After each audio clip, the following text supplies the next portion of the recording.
Good morning, everyone, and thank you for attending our Questline webinar, Coronavirus Town Hall, Strategies and Solutions for Vulnerable Customers in Crisis. My name is Josh Dozer, and I'm the technical producer of today's webinar. Before we begin, I want to cover a few housekeeping items with you. At the bottom of your screen are multiple application widgets, which you may use.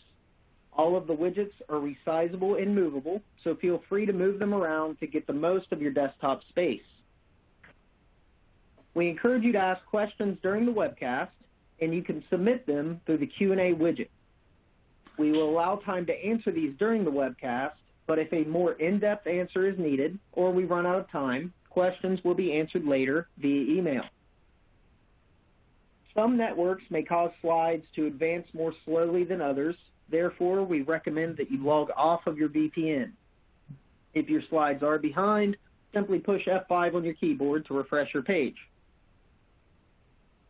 You can find additional answers to some common technical issues located in the Webinar Tips and Help widget at the bottom of your screen.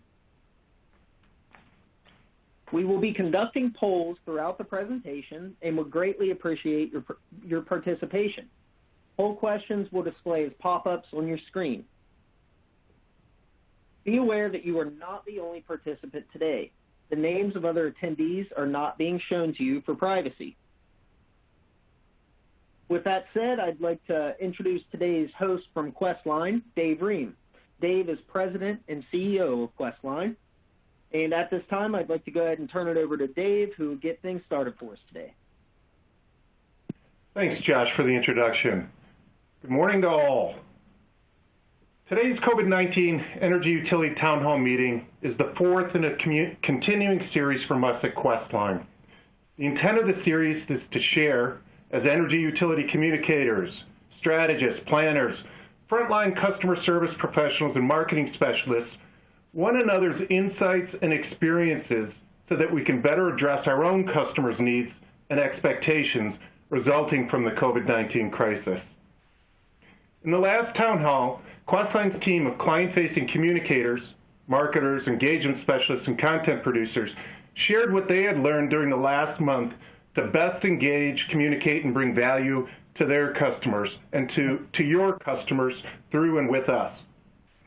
This is especially critical as utilities are beginning to move from crisis communications to some semblance of normality.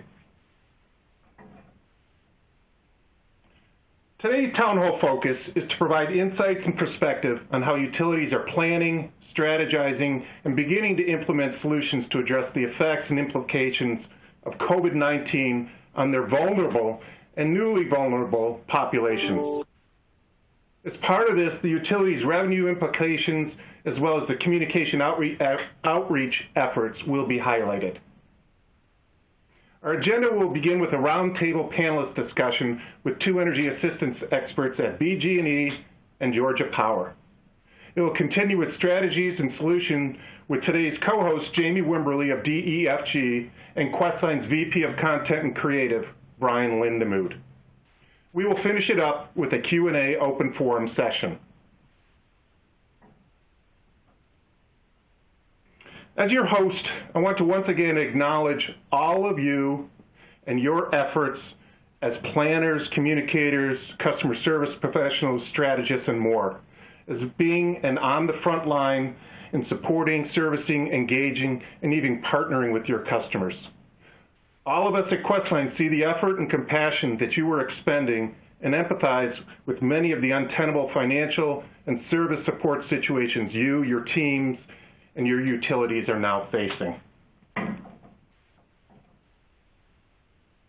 With that lead-in, we invited guest host Jamie Wimberly, President of DEFG, to share his insights to the strategies and solutions being evaluated, proposed, and in some instances even being applied across energy utilities throughout the United States.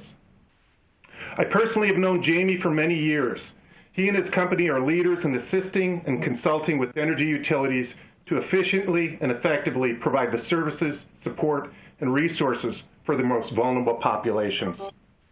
As for his company, DEFG is a customer insights and advisory firm in the utility space.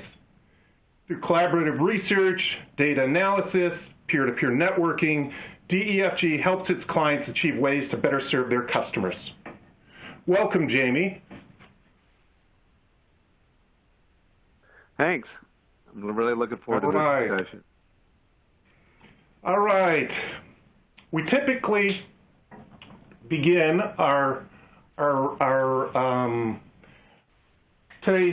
we typically begin these town halls with a roundtable panelist discussion.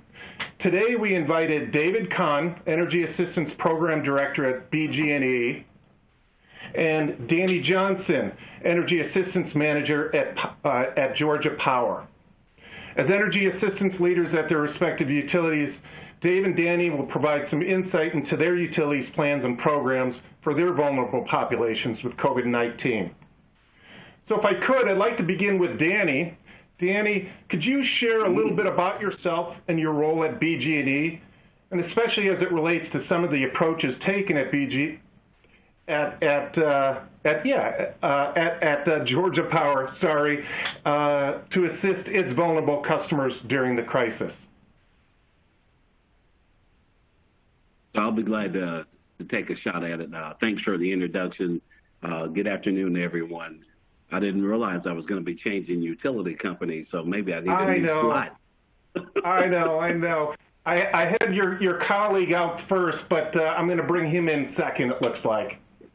Hey, no problem at all. I always hate going behind David anyway. He's such a good presenter. But let me go ahead and get started and tell you about Georgia Power and my role as the Energy Assistance Manager with Georgia Power. So I'm proud to share that before any mandate from our Public Service Commission or anything like that, Georgia Power proactively, working with our community leaders, decided that on March 14th that we were going to suspend disconnects for all of our residential customers. About a week later, we came back and decided we would do the same thing, suspend disconnects for our commercial and customers as well. So, and this is part of COVID-19.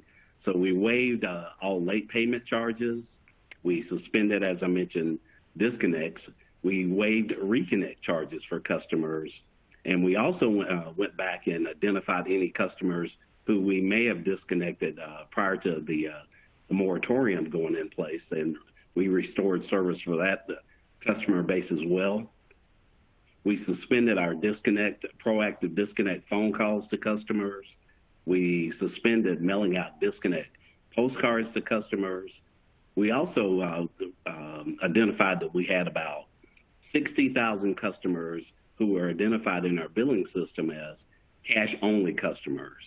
We reviewed their information and decided that if those customers over the last 12 months had less than 3 occurrences with a check that was returned, we removed the cash-only indicator so that they could, if they chose to, could submit another check to us.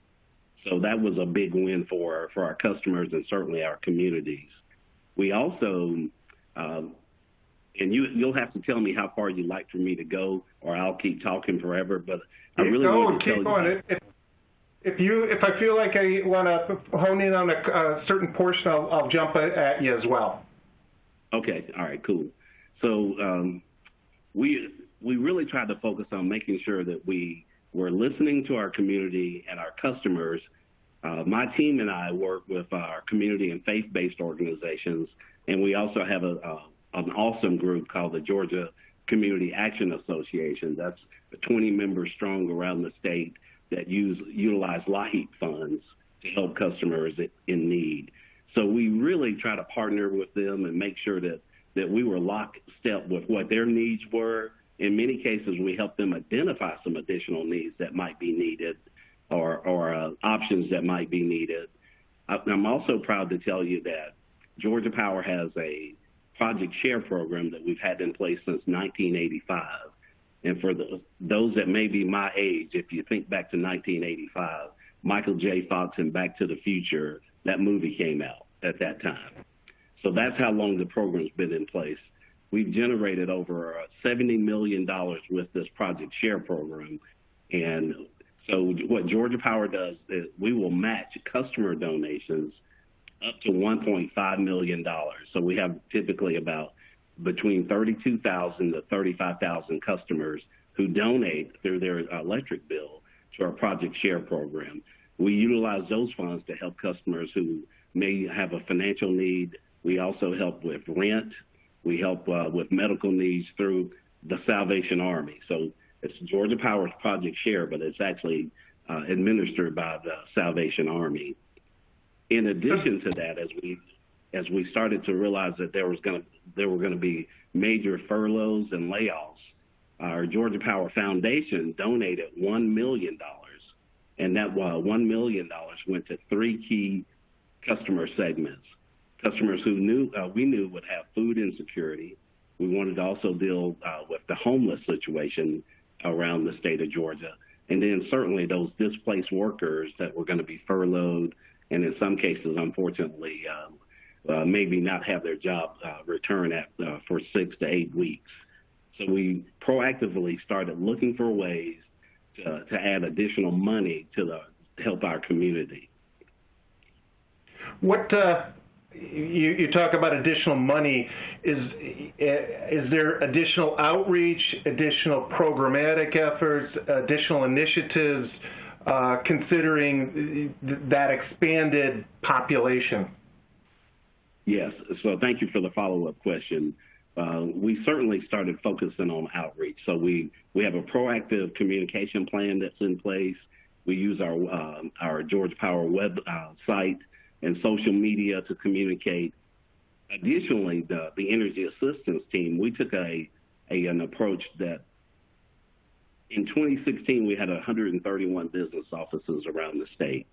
Well, because our customers stopped visiting those offices, we made a business decision to close those offices. And a part of that office, so we had an office directory, and that office directory is an online tool that our consultants at our contact center would utilize.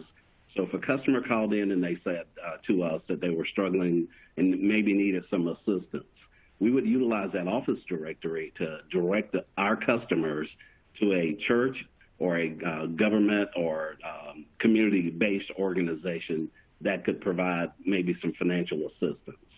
We've as a team, we went in and updated the office directory after all of our offices closed. So we added about 500 different locations around the state. We have 159 counties around the state. Georgia Power serves 155 of those counties. So we wanted to make sure that we had an accurate list of community and faith-based organizations who could help customers in our 3 key customer segments. So my team focuses on senior citizens, customers who are in the low income bracket or limited income bracket, which is roughly about $25,000 or less a year, and then customers who have special needs. Because of COVID-19, we also had to really step back and start thinking about those new faces of assistance, those new people who in the past were able to maintain a quality health way of life, pay their bills on time. And so we started identifying a list of faith-based organizations. We've been able to identify roughly about 9,000 faith-based organizations around the state that have benevolent outreach programs where they typically would start out helping worshipers within their church and then expand into their community. So we're data mining right now with that list of 9,000 additional organizations who would also be able to help.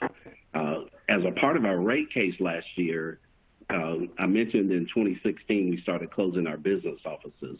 Well, we partnered with 55 authorized payment locations around the state. So customers who still needed to walk into a location to pay had that flexibility to walk into those locations.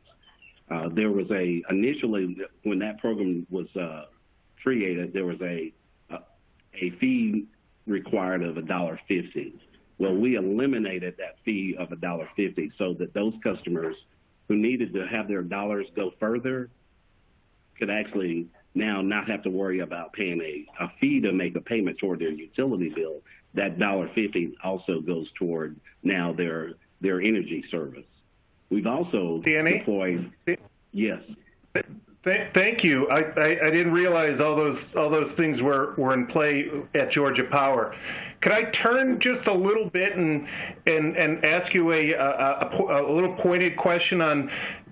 Do you guys have a plan for the moratorium on disconnects as it's being lifted, or when you guys are planning on it and what you might be doing to mitigate the effects of it moving forward? So we do have a plan, and we're waiting really for a decision by our Public Service Commission. So we initially established a moratorium, 30-day moratorium. Then we, in conversation with our Public Service Commission, decided that it would make sense for us to extend the moratorium through April 30th, which was actually today. In addition to that, so now we're waiting on a decision through collaboration with Georgia Power and the PSC as to when we will officially lift that moratorium. And whenever we lift the moratorium, we have a plan in place that's under construction, hasn't been approved, but to the best of my knowledge, we're going to give the customers at least a 2-week notice prior to restoring our active practice with disconnection of electric service. We also have a plan in place to help customers not have to pay that bill all at once. So it may be a 6-month payment arrangement type of setup. But right now, we have a temporary plan in place. But again, it's under construction, and it has to be approved by the Georgia Public Service Commission. I can tell you we're going to take care of our customers. Yes. Danny, thank you. I really appreciate that. I'd like to get your colleague, David Kahn. David from BG&E. David's also an Energy Assistant Program Director. I'd like to introduce you, David, first, but then also ask you, David, a little bit about what the efforts that are being undertaken at BG&E to, in regard to your vulnerable populations. David? Can you hear me? Yes, we can. Terrific. Well, thank you, Dave, for setting this up, and Jamie, and to everybody who's participating in this. I'm actually eager to hear what folks in the call have to say as well. I want to start off by saying that in respect for Questline and for DEFG, I am wearing my nice jeans today, the ones without the holes, so I had that going for me. Well, at least you have your pants on. There you go, as far as you know. I suspect that a lot of what you'll hear about BG's efforts are very similar. I know they're very similar to what Danny described, and probably what utilities around the country are doing to respond to this pandemic. We also initiated a moratorium on disconnections back on March 13th, just ahead of our state's order. It did apply to all residential and commercial customers, and like Danny said, we've suspended late payment charges. We are no longer sending turn-off notices. We have not yet moved to refunding any existing security deposits, but we do address those on a case-by-case basis. We've also urged customers who are currently off service, whether or not that disconnection may have occurred during or before the COVID pandemic, to give us a call to arrange for a reconnection. I think you may understand that we can't universally do reconnections without speaking to the individual customer because of health and safety considerations. We need to have that conversation to let them know that we're prepared to reconnect service. We'll do that without any initial payment or down payment. We're offering very liberalized or more generous payment plans to allow customers to get back in service. Again, you're going to hear a lot of similar measures that you've already heard. We are now heavily promoting the traditional sources of assistance that are available to our customers throughout the state and our territory, whether from state or local government or nonprofit providers. So we're doing that in several ways. One of them is just general communications to all of our customers in the usual methods that we have through, so to speak, earned media, through news coverage, as well as through our website and communications, email and otherwise, to customers.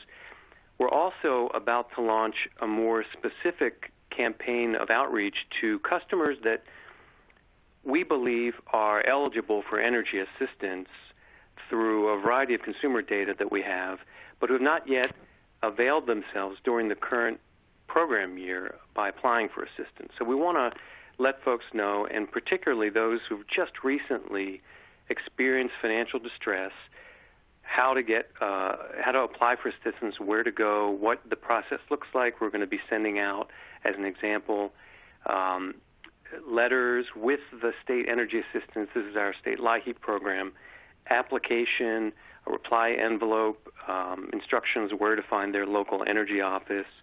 We're going to back that up with emails to customers where we have email addresses, as well as hopefully text messages, outbound calling. We do have to work through the TCPA requirements on those, of course. And we really want to create a number of different touch points so that customers get the message that they don't have to have had lower income for an entire year to qualify for these programs, but in fact only the last 30 days is what the state looks for in determining eligibility. So that's a really important message, especially for folks who have never had to avail themselves of these programs before and probably aren't that familiar with how they work. I also want to mention that... Yes, I'm sorry. David, we're running a little tight and a little behind, but I'd like to ask you a sort of a pointed question. What does BG&E have planned for after the moratorium on disconnects is lifted to help customers pay debt accrued during the moratorium? Is there anything in play that might be unique or that you could share with the group here? Yeah, that's a great segue. And honestly, I think like most utilities right now, we're running the models. We're trying to determine what the ultimate impact of this is going to be for uncollectibles, for bad debt. We do have, like a lot of states, a regulatory order that allows us to collect COVID-related expenses in a regulatory asset. And so as we work through that and determine what expenses are eligible for that reg asset, that's going to help drive the decisions about the nature of either forgiveness or extended payment arrangements that we can offer to customers. So that's, at this point, Dave, it's a bit of a wait and see as we work toward eventually back to normal collection practices. Well, thank you. Hey, I really appreciate it. We're going to come back to you and Danny as well in the upcoming Q&A session. It'll be about 10-15 minutes from now. But I'd like to remind all the audience participants that there's a Q&A widget at the bottom of your screen. That widget will allow you to pose questions to Danny, David, any of the presenters today. So take advantage of that Q&A, and we'll be running that Q&A forum in just a little bit. To that end, I'd like to run the first poll question. Mike Carter? Thank you, David. Here's the first of three poll questions we're going to post during our forum today. Question is, how concerned are you about your organization's preparedness for the weeks and months after utility disconnection moratoria are lifted and operations are normalized? You have 5 choices here, 1 being least or not concerned, and 5 being extremely concerned. So I'll give you just a second to respond to that. Appreciate your participation in these polls, very helpful information. But while you're doing so, we're going to continue on, and then we'll review the poll results in just a few minutes. So back to you, David. Thank you. All right. This is the strategies and solutions sections. Jamie Wimberly and Brian Lindemood will now share their insights, perspective, and suggestions as utilities are grappling with the complicated tough financial service support and customer outreach situations with the growing population of vulnerable customers. Jamie Wimberly will start us off by taking us through what he is seeing and suggesting. He will begin his discussion by reframing the approach to vulnerable customers in light of COVID-19. Jamie? Thanks, Dave. Let me start by saying that, so my firm actually has been at this for many years. We run the Low Income Energy Issues Forum, so both BG&E and Georgia Power, who are on this call, are part of that, along with 100 other organizations, whether those be utility commission folks or utilities or vendors or so on. So, we've been thinking long and hard about not only what is possible in order to optimize what exists today, but also, more importantly, thinking about new approaches and innovation.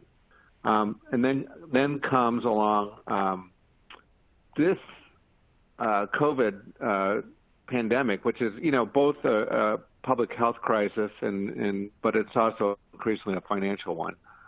So we've been doing a lot of work in terms of thinking about, as you heard, around some of the debt modeling, what those uncollectibles are going to look like, what some of the operational impacts might entail, especially in the contact center, thinking about some of the revenue implications and so on. And so quickly, a lot of our work that we started many years ago is now focused on what we call a debt crisis. And again, even if it's only a couple months of accrued debt, or if it's many, many months, we believe that, this is a very unique, without historical precedent event, that it's going to take a while to kind of work through. And that includes not only residential, but also small commercial. So, in terms of how we are rethinking how we work, some of the stuff has already been mentioned, which is foundational. I mean, again, low income or vulnerable actually includes a lot of people, including, as we heard from our speakers, a lot of new folks that maybe were fine and now are not fine. And so, again, they need to get qualified, they need to get educated. There's a lot of things, but again, part of being effective there is thinking in a segmented way. When you're talking to a newly unemployed person that's never been through the process, it's very different than somebody that has been in the process for many years. Or if you're talking to a senior citizen, they have very different needs than somebody that's a critical care sometimes. And so, again, and not only rethinking in terms of who we are talking to, but how we are talking to them. One of the biggest things that I would argue is that this is an opportunity to move away from a focus on punitive measures or a focus on fraud, and really thinking about, okay, we are going to use analytics, we are going to use a different kind of way of thinking in order to allow customers to come to us self-certify, make that experience a lot easier than it has in the past, to get the assistance that they need. And so there's a lot of things that can be done, should be done in regard to, again, the enrollment process, the education process, and so on. One area, obviously, we've heard a little bit about this, is around tariffs and technology. We're both focused on, this could be an opportunity, for example, to kind of rethink about how energy assistance is used. LIHEAP has a lot of rules around it. There's a lot of eligibility and documentation requirements. But, it could be an opportunity to say, okay, can we repurpose those dollars and basically use that, for example, for financing of low-income community solar? Or are there other things that we can do around EVs, as far as like sharing, car sharing, that could help mitigate this debt crisis? Certainly around tariffs, too, we did a survey of 40, or at least half the commissions in the country, so maybe it's like 30-something.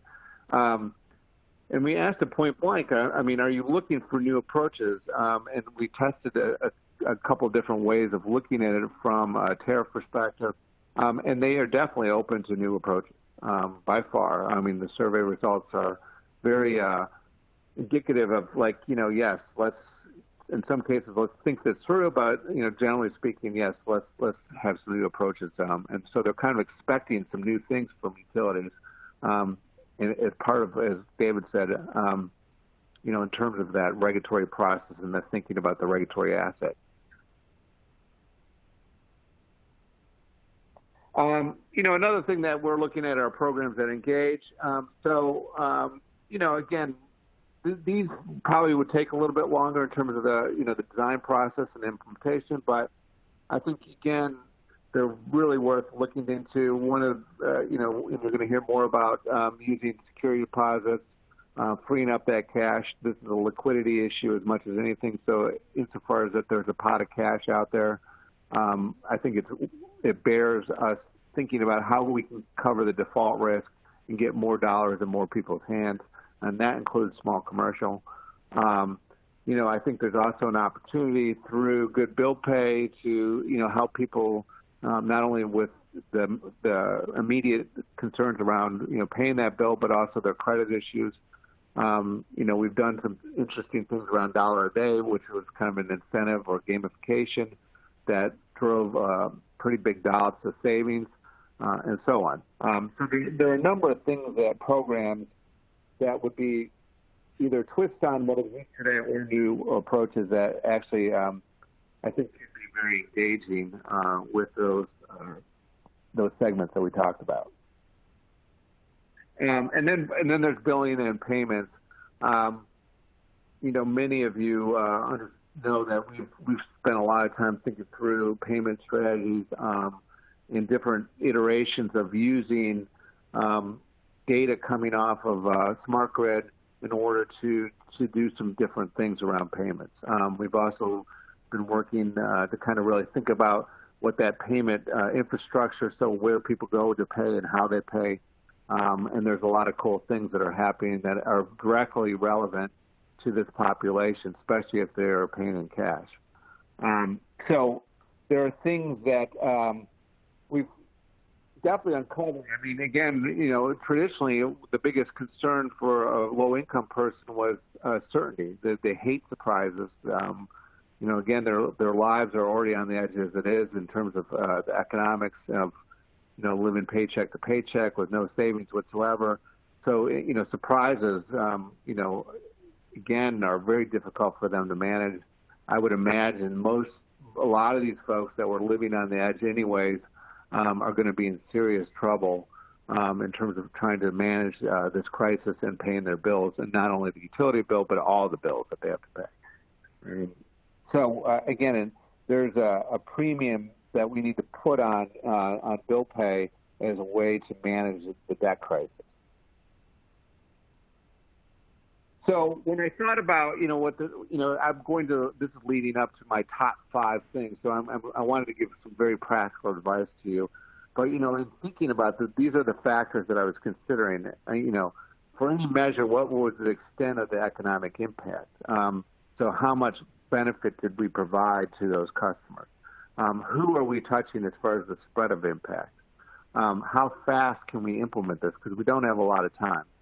How easy is it to integrate, especially if there's like platforms or systems involved?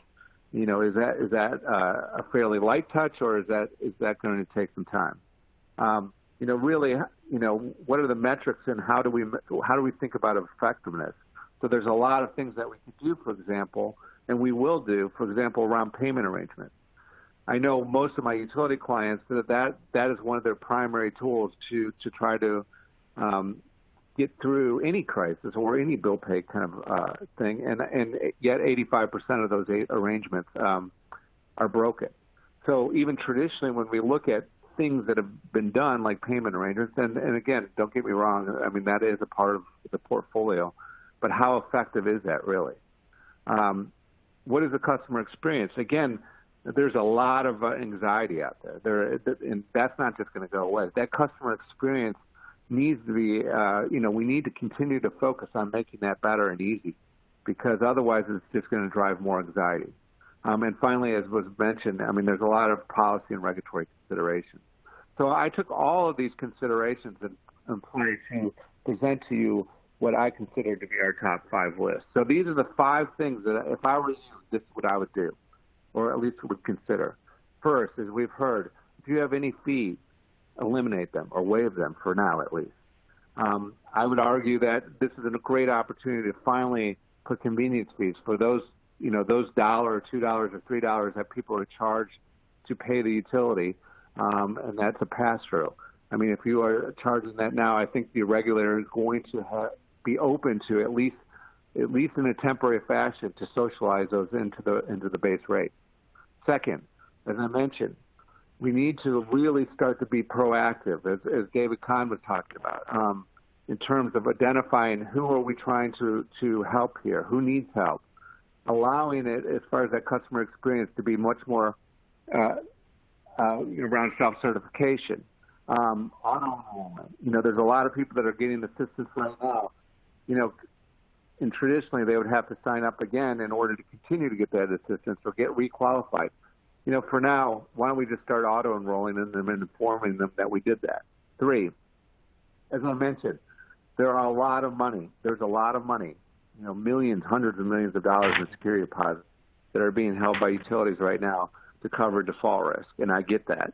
But there's a lot of alternative policies and other industries are using in terms of surety bonds, installation plans, installment plans, insurance options, what have you, that we can free up fairly quickly a lot of that money to get it into people's hands. And I'm including small commercial there. They really need the help. 4, anybody that knows us knows that we are hugely supportive of prepay. It's not for everyone, but it is a proven tool in order to help people manage arrearages and to avoid huge bumps in bad debt. I can guarantee you get the right person on there, they're going to be highly satisfied, they're going to save money by saving energy, and basically they're going to pay the bill. Finally, my 5th and top recommendation is daily billing. Again, moving away from this kind of monthly bill option to something else that's way more incremental, that it allows people to chip away at their bill and their debt over some period of time that they can afford and they can manage. We can do this. It is being done, but daily billing makes a lot of sense, at least as a voluntary option. And again, I think for trying to manage what this debt crisis, which could be pretty big, we need to consider all these things. But these are my best right now. This is my top 5 list for you to consider. So that was quick, quicker as I could do it. So, Jamie, thank you. Hey, yeah. Thank you, Jamie. Good stuff. Really good stuff here. To keep moving on, I'd like to point out again to everybody, we're getting some great Q&A questions, and maybe Jamie's talk here this last 10, 15 minutes has spurred some additional questions. Don't hesitate to, again, use that Q&A button to pose your questions. All right, moving forward, our next step here is we'd like to review that last survey question and jump into the next one. Mike? Thanks, David. We have the results of our first poll and in terms of the post-crisis environment, and it looks like most of you are just moderately concerned about dealing with the moratoria, et cetera, once things are normalized. So I don't know if, Jamie, you had any comment on the results here as well? Yeah, this is, it's interesting because we've done a utility survey with 30 so utilities, and as I mentioned, a regulatory one. Actually, those surveys were pointing to relatively more concern, especially on the regulator perspective, about the contingency planning and what's going to happen once the utility is trying to normalize operations and deal with this debt. So it's not too far off, a little bit more concern, though, and from our surveys. Very good. But we're going to move on and launch our second poll. From the list of possible solutions below, please choose which one will likely be the most important for your organization to assist vulnerable customers after the moratorium on disconnects is listed. And we have 6 or 7 choices. I'm going to launch that right now. As David said, keep those questions coming, and we'll be answering those in our Q&A in just a minute. And while you're making your choices here, I want to pass the baton over to Brian Lindemood, who's going to talk about messaging and messaging resources. Yeah, thank you, Mike. So I'd like to start by sharing some of the data we've seen around coronavirus communications in the last 6 to 8 weeks. Like everything else about this outbreak, the digital marketing metrics here are unprecedented. So Questline has sent nearly 40 million emails related to COVID-19 on behalf of utilities. We've seen open rates 50% higher than our benchmarks, and last month's e-newsletters were 65% higher than a year ago. So this has been consistent throughout. I mean, this wasn't just a bump at the beginning of the outbreak. Customers continue to engage with utility messages even six or 8 weeks later now, and they continue to open up follow-up messages. The bottom line is your customers want to hear from you. They're opening and engaging with your messages, and now that we have moved past that first wave of sort of safety messaging and reliability messaging, it is time to start addressing the payment options and the assistant programs that are going to get customers through this next period of the crisis. The other thing that is unprecedented, as all of our panelists have mentioned here, is the number of customers who will need payment assistance and who those customers are. We actually have new unemployment numbers as of this morning to update this slide here. There now are more than 30 million people who have filed for unemployment since this outbreak began. And it's not just affecting residential customers, as we know. Small businesses have been especially hard hit. As Danny mentioned, many states and many utilities are extending disconnect moratoria to business customers as well as residential customers, again, showing how unique this audience is. But obviously, there are a lot of people who will need assistance in the coming weeks, and many of these people have never needed assistance before. They're going to be reaching out to you for the first time, trying to navigate your programs or just trying to figure out what their options are. That's what makes the need for communication so urgent. It's critical for you to get these messages in front of the customers who need them now in order to mitigate the operational impact that you might be facing in the next few weeks. This is the segment of customers who have never applied for assistance before. They don't know what your programs are or how they work, what they might be eligible for, how to apply. They are going to have a ton of questions, and it's going to take time and resource to answer all those questions. So, just consider the impact on your call center or even on the programs themselves as you see the spike in applications. Our recommendation is to be proactive. Get your payment and assistance information on your website. Make sure it's in a place that's easy to find. Make sure you have all of your program information in one place so customers can compare and understand their options. And then share this information clearly and consistently on your social channels, bill inserts, definitely email. One approach we recommend with email is to use triggered, targeted campaigns. So this is when you send an automated message as soon as someone misses a bill payment.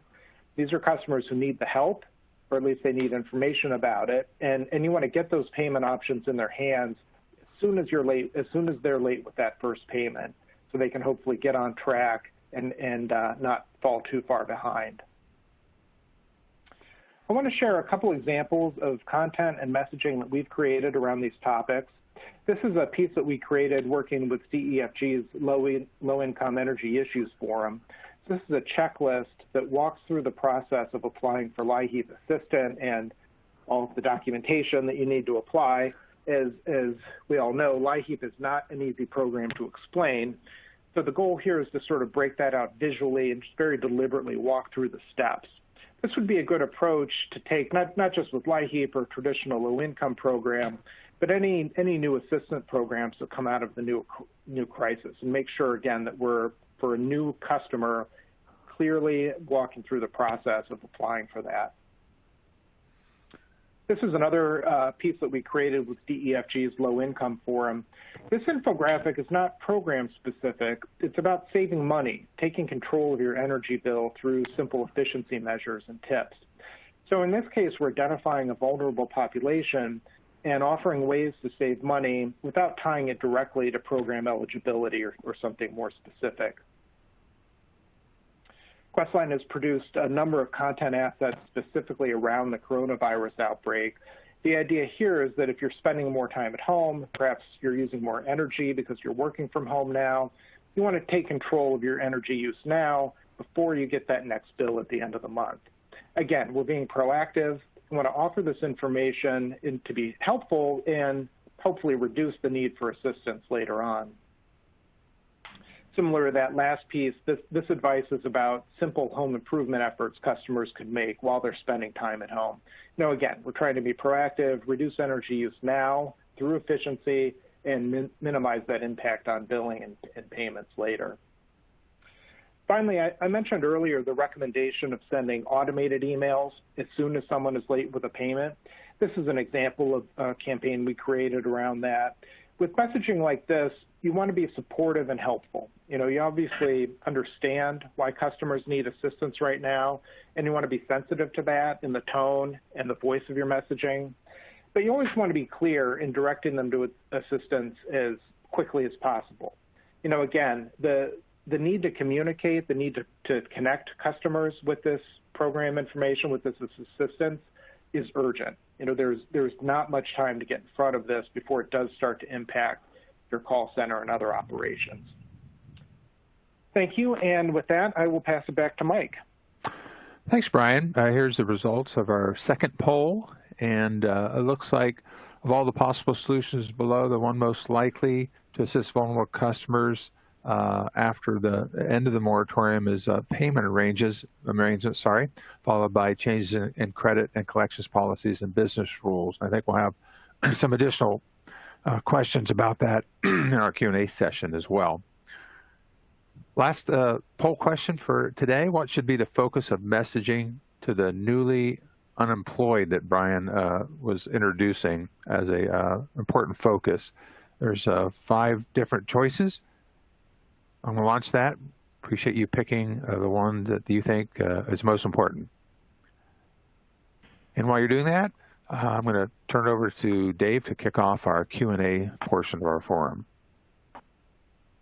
All right. Thank you, Mike. Final portion of today's town hall is the Q&A session for the panelists and the presenters answering questions posed by you throughout the town hall. Again, I shared with you earlier, there's a QA widget. Pose your questions through it.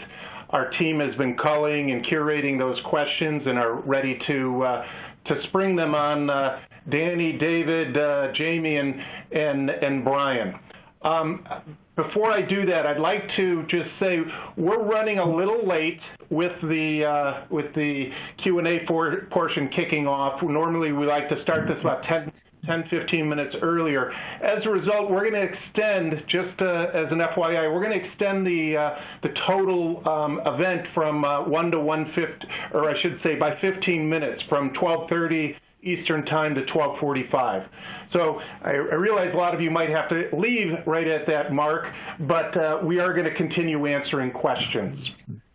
So with that, Mike Carter, is there a question, a suggestion that you want to lead off the panelists and participants with? David, we've got several questions for each of the panelists. I'm going to start with Danny Johnson, just a couple of questions. And Danny, what was the amount specifically of money that you mentioned was being spent for fund insecurity, long-term unemployed, et cetera? I think it was $1 million or $3 million. And what's the source of the funds again? This is a question from Deborah. Okay. Thank you. So the amount of money is $1 million, and it came from our charitable giving organization. And we wanted to identify three key customer segments: customers who were experiencing food insecurity, communities where we could help with the homelessness, and then third was those workers who had just been adversely impacted because they were furloughed or their business shut down. Very good. Second question for you, Danny, from Sarah. What metrics or programs do you use to identify vulnerable populations, for example, those with food insecurity? How did you identify that population? So thank you for the question, Sarah. We obviously use some of the census data that's available to us to be able to zero in on what we call concentrated communities of poverty. In addition to that, we've got a lot of data that tells us really where our biggest needs are around addressing the energy burden and energy insecurity. So there's tons of information that's available that help us zero in on those specific communities. And we try to design programs, products, and services to enable those communities to get out of those situations. Very good. Got a couple questions for David Kahn. David, this is from Catherine. The HEAP program assistance application deadline is today. Have you heard if this will be extended to help those in the short-term crisis? Yeah, so I think it turns out that those application deadlines differ by state.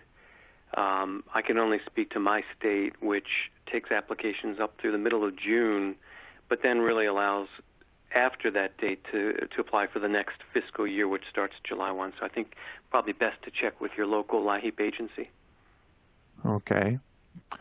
And you've done a great job on your promoting the assistance program. Talk about letters, applications.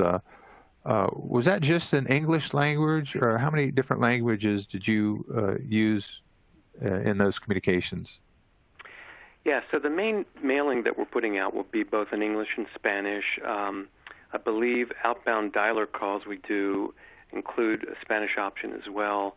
That's another kind of point of local distinction. I know that some states will have something other than Spanish as their second most prominent language.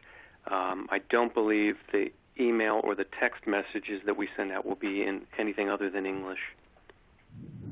All right. A couple questions for Jamie. Jamie, can you speak more about self-certification? You mentioned that as a very...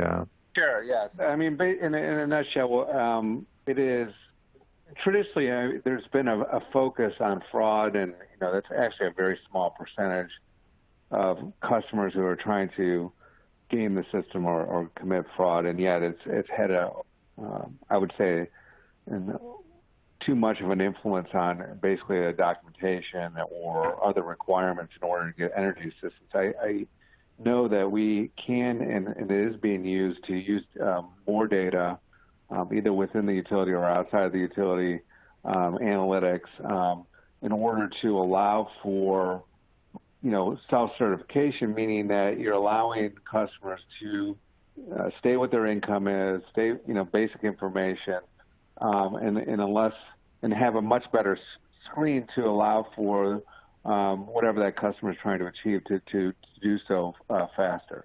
The federal government, quite frankly, is largely doing the same thing through things like the Paycheck Protection Program.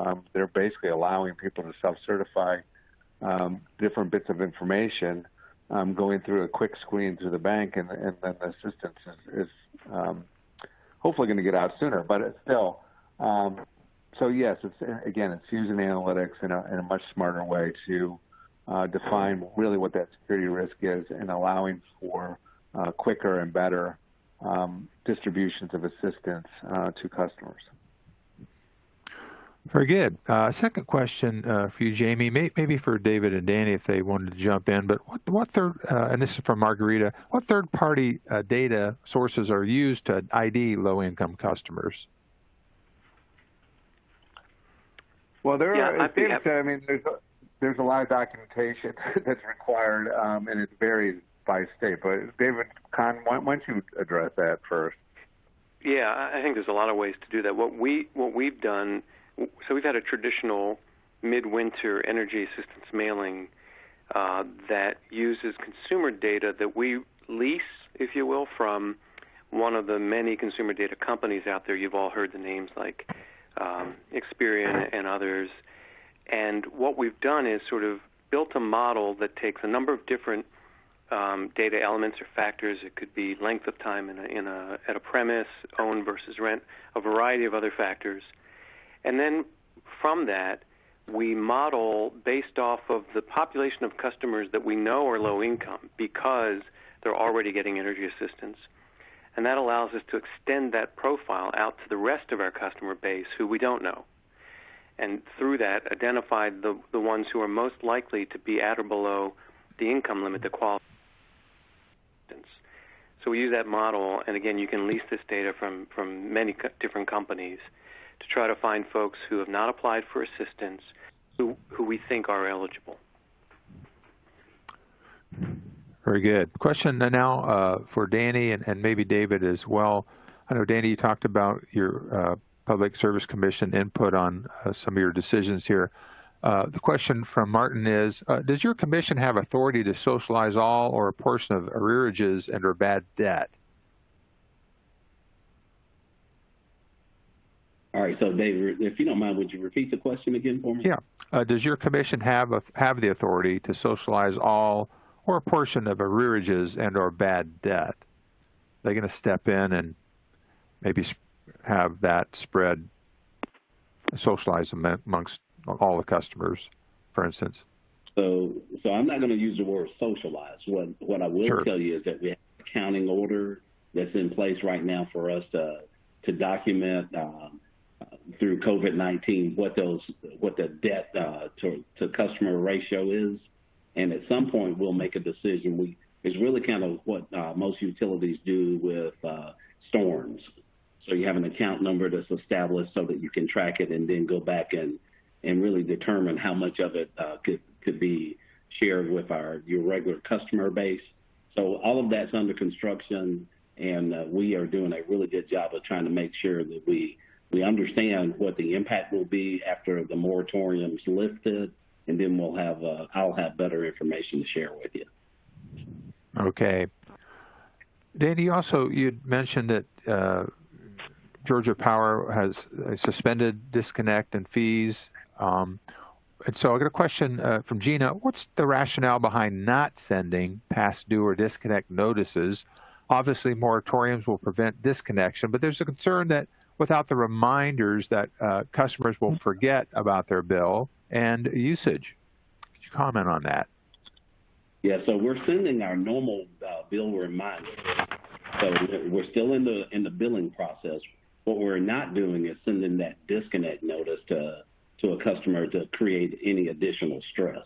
We're communicating frequently with our customers. We actually utilized a document that Dan from Ameren, Missouri shared with us on a call last month that we created as a friendly customer reminder about continuing to pay the bills. What we're trying not to do, though, is add additional stress by having a disconnect postcard that comes up that says, your service is X dollars in arrears and will be disconnected on this date, when we know we're not actually in the space of disconnecting service. So I'm sorry if that was miscommunicated earlier. And I'd like to respond to that, too. Go ahead, David. No, go ahead, Jamie. I was just saying we're doing about the same thing at BGD. Oh, okay. Yeah, I mean, I think it's a good question because, again, I mean, one of the things I'm concerned about is that, because of prolonged disconnections, that people essentially, again, accrue a significant amount of debt, and then, and we already see this with weather-related moratorium, and they've dug themselves into a hole to the point that it's really difficult to get out. And the second thing I'm concerned about is that because of these policies in our sector, meaning the utility sector, and with extended moratoriums, that with folks that have very scarce resources, what do we end up doing? Well, we ended up prioritizing other bills that are much more aggressive about collecting money, and so they're getting paid first, and yet this debt continues. And it's not just the utility space. I can see this in terms of the rental or even mortgages too. Any time that you have a prolonged extended period of credit, again, that has consequences. Okay. A couple more here. Tim asks, and this I think was for Danny, are you forgiving generation and distribution costs or just distribution costs? Or at least foregoing? So So I'm not prepared to answer that question. When you say just distribution costs, speak to me about what you mean by distribution costs. Yeah, that was from our the person who asked, and if he could just maybe send that back in with a little more clarification. I'm going to go over to Jamie, though, with a couple of questions on daily billing. And we had a couple of questions on that, Jamie. One is just ask if you could just speak a little more about daily billing. And then a second question was about the consideration of wouldn't that produce quite a lot of psychological stress? So maybe you could just chat a little bit about your thoughts on daily billing. Yeah. So first of all, let me stress that this would be, from my perspective, a voluntary option. Again, what I think we need to do is come up with different options that fit different people's needs. Some people, especially younger people, very much are about pay as you go. They're not into getting a paper bill on a monthly billing cycle. And, again, so we need to recognize that there are different needs and preferences and behaviors around payment. So, all I'm arguing is that, the monthly bill, especially, again, if you're in this situation, you're going in the summer, I don't know if that's enough notification, certainly for somebody that's struggling to manage, do I pay this or do I pay that, and how much do I pay to make good decisions, because all of a sudden they get stuck with something that they can't handle. With the beauty about daily billing, and again, it doesn't need to be every day. It's more incremental billing, let's put it that way, is that, it's in smaller chunks potentially that can be more manageable from that customer's perspective. So again, it's just breaking down, and we can do this. I mean, we absolutely can do it. I mean, you can, again, move away from a monthly bill cycle to bill in smaller increments, and it could be a daily, or some other increment than a monthly bill. In terms of like causing stress, again, as a voluntary option, I would say that there would be some ability to indicate what your preferences are about the frequency of communications and how you want to be communicated with. Again, I would imagine, that the utility would support many different channels that you could actually get that information, many different ways to pay if they wanted to, and again, an ability to kind of chip away at some debt or that bill. So again, I see this, both as terms of being voluntary, but also very customer friendly. Yeah, and Jamie, I think, speaking for David as well, we wrestle with that same concern about, does it make sense to prolong the moratorium?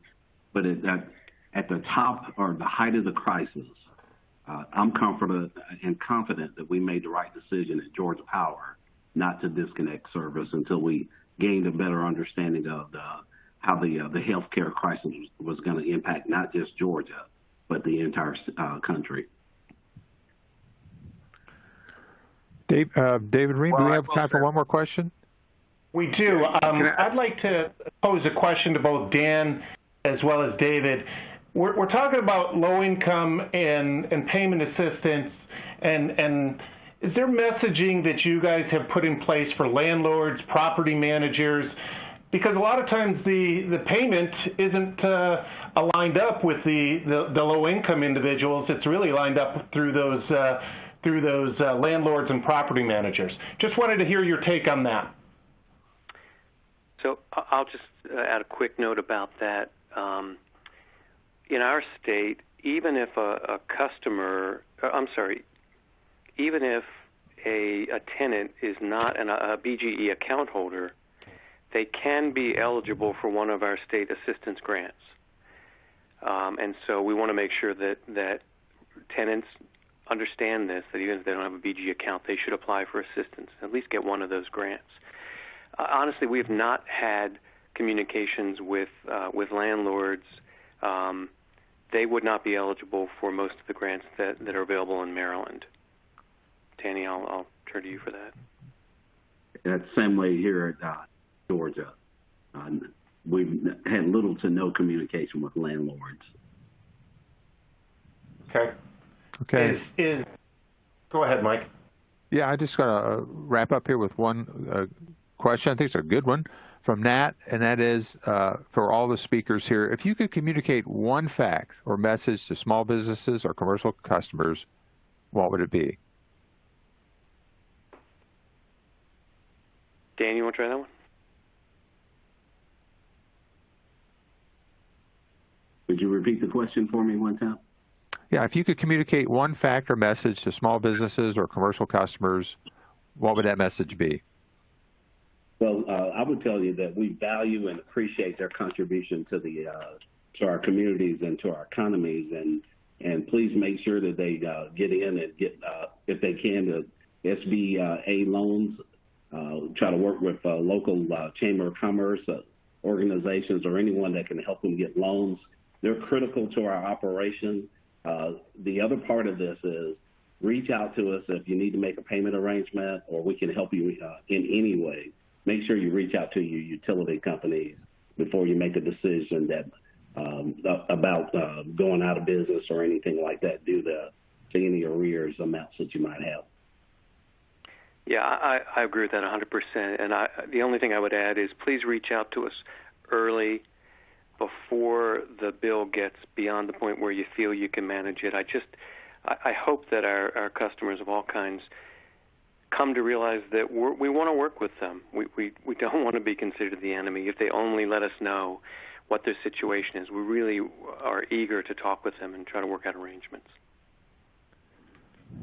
Well, thank you, speakers. And Dave, I'm going to turn it back over to you for some closing thoughts. Sure. Hey, I'd actually like to push it one a little bit further. Brian Lindemood and Jamie, is it, from what you're seeing, from what clients are telling you, your utility clients, is there something that you'd like to share that, again, from the small, mid-sized business customers? Jamie? Yeah, well, again, the industry as a whole has not done historically a great job of designing programs and approaches to small business. I mean, quite frankly, small businesses, in many cases, it looks like a residential account. And as such, some of the ideas that we've presented here today, I would extend it into small business. Like, for example, if there's an opportunity to apply some of their security deposit to their current account, I would do that. If there's a way to get them assistance through some state program, I would look into that. Messaging, as these guys have said, is also very important. So, but the messaging to be impactful, it needs to recognize that you're talking to a business owner. So again, there needs to be specialized messaging. So it's a combination of things. But Brian, I'll let you. Brian, with the last word. Yeah, and I agree with that. Those observations, Jamie. Those are good recommendations. What I would add to that in terms of communication and messaging is, one of the ways that small business has been hit, perhaps harder than any of these other audience segments, is many small businesses have been shut down for the last 6 to 8 weeks, don't know when they'll be able to reopen and what the impact just of the reopening will be in terms of having to, gear up again and rehire their staff and that sort of thing.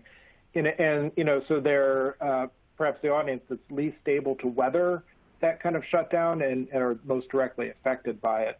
I think the ways that utilities can help beyond just, the kind of the different payment options that Jamie just mentioned, are also sort of, helping the small businesses manage their energy use during this time, making sure that they have the information and advice they need to, shut down the equipment that they can, reduce their energy use as much as possible during a partial or complete shutdown, and then, help them as they, again, gear up, get the mechanicals running again, or, kind of restart their energy use and prepare to reopen. Thank you, Brian. Right. Well, We have made it to the end of today's conversation, today's event. Let me just follow up by saying, really appreciate all of you spending the portions of your morning with us.